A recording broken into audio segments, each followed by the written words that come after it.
আবু হুরাইরা রাদিয়াল্লাহু আনহু থেকে বর্ণিত, রাসূলুল্লাহ সাল্লাল্লাহু আলাইহি ওয়াসাল্লাম বলেছেন, মহাপবিত্র আল্লাহ বলেন, হে আদম সন্তান, আমার ইবাদতে মগ্ন হও। আমি তোমার অন্তরকে ঐশ্বর্যমণ্ডিত করব এবং তোমার দারিদ্রতা দূর করব।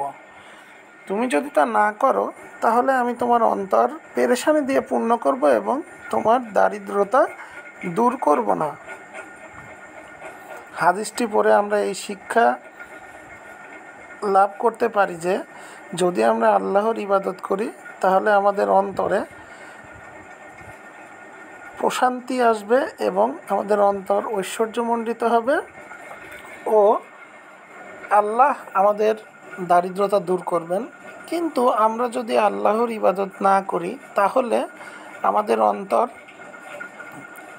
ঐশ্বর্যমণ্ডিত হবে না, বরং আল্লাহ আমাদের অন্তরে পেরেশানি দ্বারা পূর্ণ করে দেবেন এবং আমাদের দারিদ্রতা দূর করবেন না।